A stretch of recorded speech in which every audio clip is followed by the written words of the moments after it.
पदार्थ के चुंबकीय गुण, मतलब मैग्नेटिक प्रॉपर्टी ऑफ मटेरियल।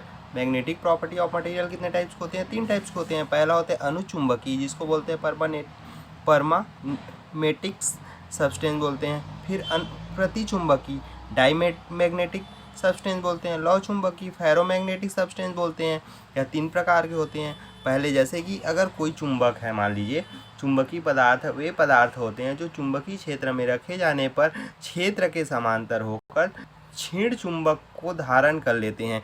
जैसे कि एक चुंबक है इसमें, अब ये जो है इस चुंबक के इसमें रखा गया, मतलब एक चुंबकीय पदार्थ है, इसके बीच में इसको रख दिए हम लोग, तो ये क्या हो रहा है? इसके समांतर आ जा रहा है, मतलब इसमें क्या है? चुंबकीय गुण उत्पन्न हो जा रहे हैं, यही बोलना चाहता है। अब प्रतिचुंबकीय क्या होता है? प्रतिचुंबकीय वे पदार्थ होते हैं जो किसी चुंबकीय क्षेत्र में रखे जाने पर चुंबकीय क्षेत्र के विपरीत दिशा में थोड़ा सा चुंबकीय हो जाता है तथा चुंबक शक्तिशाली चुंबक के सिरों पर लटकने पर प्रतिकर्षण की बल उत्पन्न करता है। मतलब यह जैसे कि यह 2 चुंबक है, तो इसमें जैसे कि एक चुंबक है, ये हमारा चुंबक है छोटा सा, और एक मतलब बहुत ज़्यादा चुंबकीय है, उसको रख दिए तो ये क्या प्रतिकर्षित करेगा। जैसे कि अपन बिस्मिथ को रख सकते हैं, फास्फोरस को रख सकते हैं, एंटीमनी को रख सकते हैं, पारा को रख सकते हैं, वायु को रख सकते हैं, हाइड्रोजन, चांदी, सोना, तांबा, नमक, जल और नाइट्रोजन, ये सब क्या है? प्रतिचुंबकीय है। नमक में क्या चुंबक होता है जी? नहीं होता है, वो क्या है? प्रतिचुंबकीय है। चांदी में भी नहीं होता, पारा में भी नहीं होता, सोना में भी नहीं होता, तांबा में भी नहीं होता, ये सब क्या है? प्रतिचुंबकीय हैं। अब लौ चुंबकीय क्या होते हैं? तो लौ चुंबकीय जैसे कि अपन बोल सकते हैं, लौ चुंबकीय वे पदार्थ होते हैं जो किसी चुंबकीय क्षेत्र में रखे जाने पर क्षेत्र की दिशा में ही प्रबल रूप से चुंबकीय हो जाती है तथा किसी चुंबक के सिरों पर के पास रखे जाने पर उसकी ओर तीव्रता से आकर्षित होती है। मतलब जैसे कि एक चुंबक है, इसको रख दिए, अब यहाँ पे एक लोहा रख दिए, इस्पात रख दिए, निकिल रख दिए, कोबाल्ट रख दिए, कुछ भी, तो ये क्या होगा? तेजी से इसकी ओर खींचे चले आएगा। यही परिभाषा में बोलता है। ठीक है, तो इसका एग्जाम्पल के तौर पे देखेंगे तो लोहा, इस्पात, निकिल, कोबाल्ट और गैलोडीनियम हो जाएगा। और इसका जैसे कि अनुचुंबकीय क्या है? मैग्नीज है, प्लेटिनियम है, एल्युमिनियम है, ऑक्सीजन है, सोडियम है, कॉपर है, क्लोरीन है और क्राउन कांच है। मतलब इसका उदाहरण ये हो जाएगा अनुचुंबकीय का। प्रतिचुंबकीय का कौन सा उदाहरण है? बिस्मिथ, फास्फोरस, एंटीनियम, पारा, वायु, हाइड्रोजन, चांदी, सोना, तांबा और नमक, जल और हाइड्रोजन। और लौह चुंबकीय क्या होता है? चुंबक क्या होते हैं? पहले ये चीज़ समझते हैं।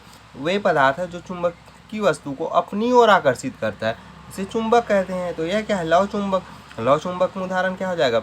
लोहा, इस्पात, निकिल, कोबाल्ट और गैलोडीनियम।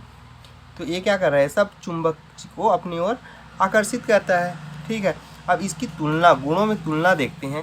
तो वो क्या है? हमें गुणों में तुलना के हिसाब से देखेंगे तो पहला देखते हैं, यह प्रबल चुंबक की ओर आकर्षित होती है। अब इसमें देखेंगे जैसे कि जो पहले डायग्राम में था, तो ये क्या हो रहा है? ये प्रबल चुंबक है, ये दोनों क्या है? प्रबल चुंबक है, इसकी ओर क्या हो रहा है? आकर्षित हो रहा है। ठीक है, अब इसमें देखते हैं, यह प्रबल चुंबक में प्रतिकर्षित होती है। अब यहाँ पे जैसे कि ये 2 प्रबल चुंबक रखा हुआ है, तो ये क्या कर रहा है? ये चुंबक रखे हैं। अब अपन यहाँ नमक रख देंगे या सोना रख देंगे या चांदी रख देंगे, तो ये क्या करेगा? प्रतिकर्षित, मतलब इसकी ओर आकर्षित नहीं होगा, ये दूर फेंकेगा, प्रतिकर्षित की गुण हो जाएगा। और लौह चुंबक क्या होता है? यह दुर्बल चुंबक को अपनी ओर आकर्षित करता है। अब लौह चुंबक से साधारण सी बात है कि कोई भी एक लोहा रहेगा यहाँ पे छोटा सा भी, यह दुर्बल को भी अपनी ओर आकर्षित कर लेगा। फिर अगला को देखते हैं, इनमें किसी चुंबकीय क्षेत्र में लटकाने पर यह क्षेत्र के समांतर हो जाती है। अब जैसे कि अपन देखेंगे डायग्राम के थ्रू, तो ये क्या हो रहा है? एक चुंबकीय क्षेत्र में इसको लटका दिए, तो ये क्या हो गया? इसके समांतर हो गया ना जी। ठीक है, अब दूसरा देखते हैं, प्रतिचुंबकीय में इन्हें किसी चुंबकीय क्षेत्र में लटकाने पर यह क्षेत्र के लंबवत हो जाता है। अब ये देखिए, ये क्षेत्र है, ये चुंबक है। अब इस क्षेत्र में हम लोग लटकाए तो चुंबक क्या हो गया? ऐसे खड़ा हो गया ना, ऐसा थोड़ी हुआ, ऐसा समांतर थोड़ी हुआ, ऐसे खड़े हो गया, तो ये क्या हो गया? अपना लंबवत हो गया। तो यही चीज़ को बोल रहा है। फिर यह चुंबक चुंबकीय क्षेत्र के समांतर हो जाता है, और ए भी जैसे कि चुंबकीय क्षेत्र के समांतर हो जाता है, ये अपन देख सकते हैं। अब तीसरा देखते हैं, असमान चुंबकीय क्षेत्र में लटकाने पर यह कम तीव्रता वाले भाग से अधिक तीव्रता वाले भाग की ओर चले जाता है। अब देखिए, जैसे कम, ये क्या बोल, असमान चुंबकीय क्षेत्र में लटकाने पर कम तीव्रता वाले भाग से अधिक तीव्रता वाले भाग की ओर चले जाता है। जैसे कि इसमें देखें, एक कम तीव्रता वाला चुंबक है, तो ये क्या कर रहा है, अधिक तीव्रता इधर भी है इधर भी, तो इधर जिधर मतलब एक तरफ आकर्षित हो जाएगा ये। अब इसमें देखेंगे, असमान चुंबकीय क्षेत्र में लटकाने पर यह अधिक तीव्रता वाले भाग की ओर कम तीव्रता वाले भाग की ओर चलते हैं, अधिक तीव्रता से कम तीव्रता की ओर चलते हैं बोल रहे हैं। अब इसमें क्या है, असमान चुंबकीय क्षेत्र में लटकाने पर यह कम तीव्रता वाले भाग से अधिक तीव्रता वाले भाग की ओर चलते हैं। सेम है, इसका गुण और अनुचुंबकीय का गुण लगभग समान हो रहा है। फिर अगला देखते हैं, इसकी आपेक्षा चुंबकीयशीलता एक से कुछ अधिक होती है। इसकी अपेक्षित चुंबकीयशीलता एक से अधिक होती है, इसकी एक से कम होती है। अब प्रतिकर्षित करेगा नमक तो एक से कम होगी, अब नमक में कोई होती ही नहीं है। अब इसमें देखेंगे तो इसकी चुंबकीयशीलता एक से बहुत अधिक होती है। अब लोहे में अगर देखोगे, स्टील में, तो क्या होती है, चुंबक को एक तुरंत आकर्षित कर लेगी, इसमें एक से अधिक होती है, एक से इसमें बहुत अधिक होती है। इसकी चुंबकीय प्रवृत्ति परम ताप के व्युत्क्रमानुपाती होती है।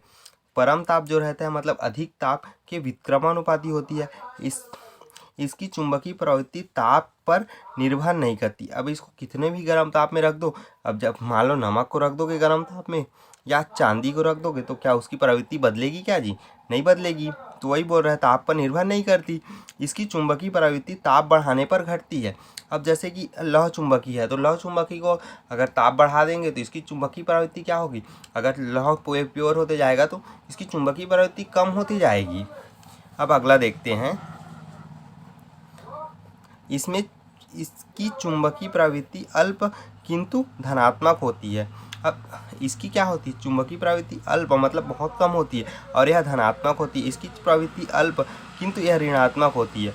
अब नमक की जो प्रवृत्ति है, चांदी की प्रवृत्ति, वो क्या है, ऋणात्मक होती है, इसकी धनात्मक होती है, इसकी भी धनात्मक होगी, काहे कि दोनों इसकी गुण और इसकी गुण समान होती है, तो इसकी चुंबकीय प्रवृत्ति उच्च धनात्मक होती है।